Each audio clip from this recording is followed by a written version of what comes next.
Welcome to Close Listening. I'm Zach Morgenstern, joined as always by silent co-host Ludwig von B. And the album we are reviewing today, absolute classic, 1975's Born to Run by Bruce Springsteen. I had a very good time doing my review of Greetings from Asbury Park a few weeks back, so I figured it would be fun to do another Springsteen record.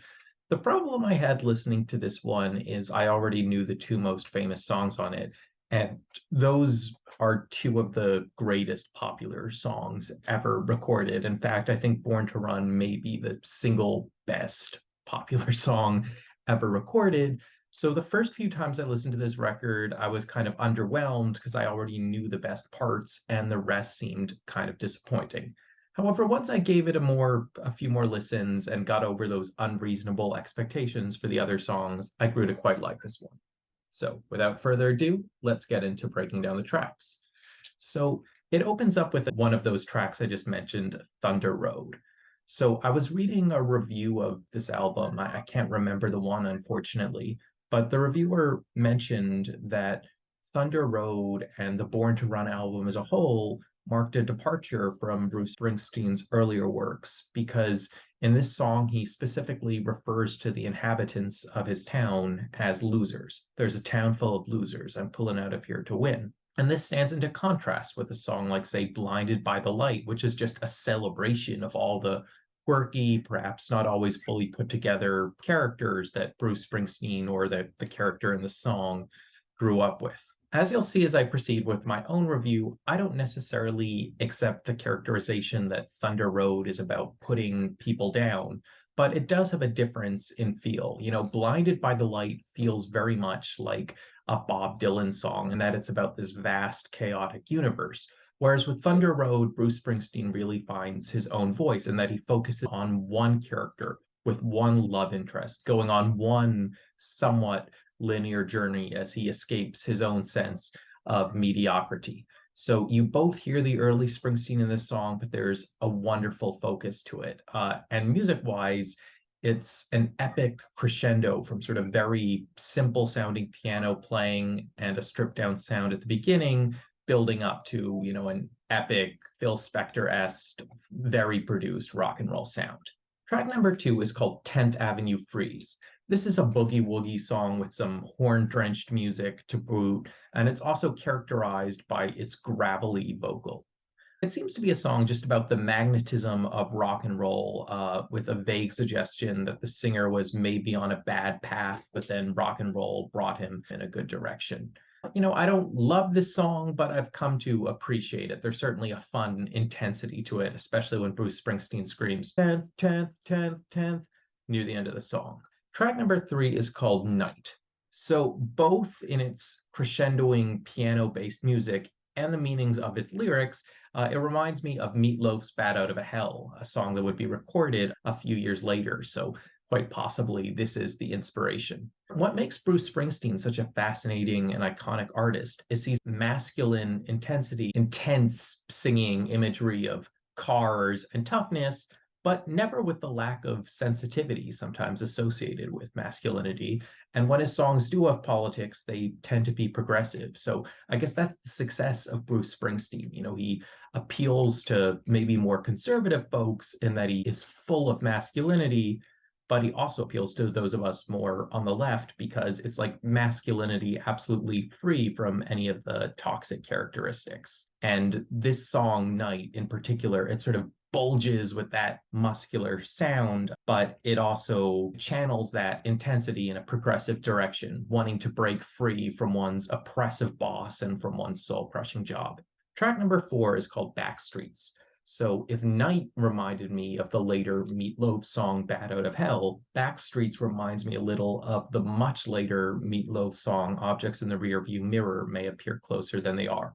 At least in the beginning, this one opens with kind of sentimental piano playing, and it begins by telling of the relationship between the singer and one of their friends. So as I said with Thunder Road, this album feels a bit different from Greetings from Asbury Park in that it focuses in on more particular people. In this case, it's one protagonist singing to one friend. But also, as I said earlier, I think it's a mistake to interpret this album as having a very different philosophy from Asbury Park. This is a song much like Spirits in the Night that talks about living a life on the edge between just being youthful and playful and actually taking destructive risks, and at once being critical of those destructive risks while also appreciating and feeling nostalgia for the fun one had along the way.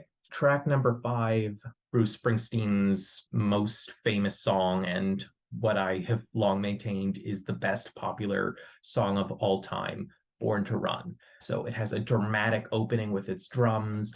Again, that just as Bruce Springsteen kind of mixes a masculine aesthetic with a progressive aesthetic, this one both brings in kind of poppier sounding instruments, sparkly bells, while still having that aggressive, intense electric guitar thrown in there. So it's just the best sound of everything. And it's loud, but it's clear. Bruce Springsteen's vocals on it are particularly articulate.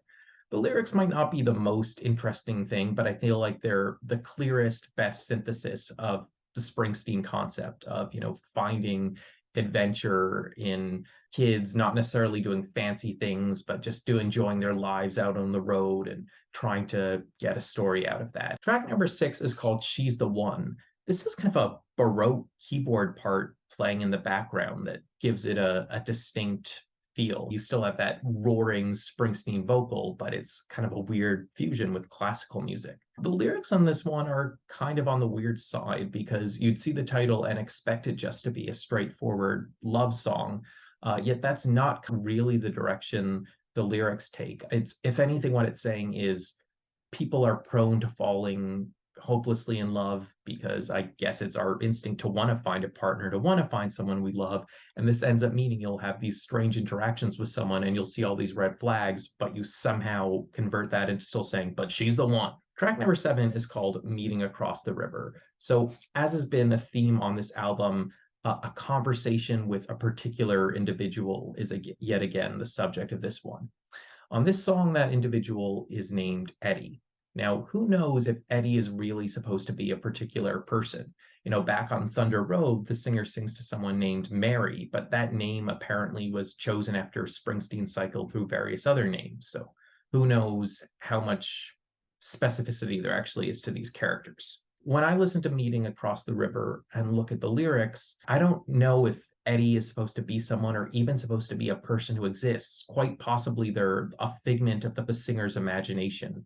They're kind of working through decisions they make while in the process, I think, of some kind of drug deal. And either Eddie is a real person who they can just bounce ideas off of, but it almost feels like Eddie is a figment of the imagination. Finally, we get track 8, Jungle Land, and lyric-wise, this feels like the closest return to the style of Greetings from Asbury Park, in that it feels very Dylan-esque. It's bringing in all these images, all these characters. It's hard to see how it ties together. And this is clearly Bruce Springsteen's attempt to write a long, grandiose epic, the kind of thing that maybe doesn't work as a great song, but shows your ambition and skills as a lyricist and a songwriter. So it mixes in all kinds of sounds. You get a little bit of strings, which are fairly unusual thus far in his career. You have guitar solos that have this bright, thick jangle to them, kind of like the band Boston would have a few years down the road. And again, I keep commenting on the use of the term losers in Thunder Road, and this song dispels the theory once and for all that Springsteen was denouncing the losers, because the protagonist of Jungle Land is someone described as the magic rat. Rats are naughty, dirty creatures, so clearly he is once again embracing the underdog with this one. One way to think of this record is really focusing on the fact that Thunder Road is the opening track and Jungle Land is the concluding track. So you can note that Thunder Road is about a character who's trying to have an illusion of grandeur, running away from the losers, pulling out of here to win. Its protagonist may genuinely think he's something special, even if he's not. And then the album closes with Jungle Land, in which the protagonist is outwardly portrayed as a little grimy magic rat. The protagonist embraces their imperfect hero dynamic. And I was reading supposedly Springsteen originally wanted to open and close this album with 2 different versions of Thunder Road, an acoustic version and a full band version. Now, obviously, the version of Thunder Road we got is one that starts out sounding kind of acoustic and builds up to a full band sound. But again, I feel like the spirit of that original idea is embodied in having the album open with Thunder Road and close with Jungle Land. Whereas Thunder Road is just conventionally amazing. It does everything right to be an enjoyable song. Jungle Land is a bit more of a mess.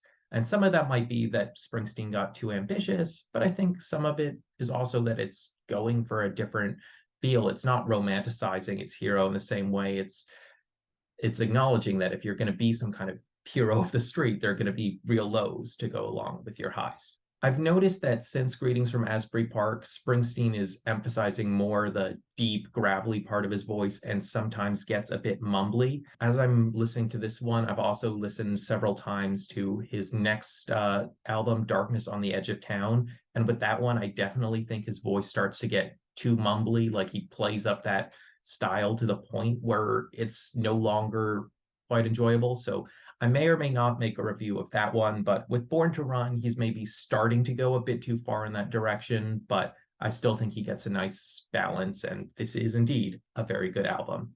I'm Zach Morgenstern. This is Ludwig von B. See you next time.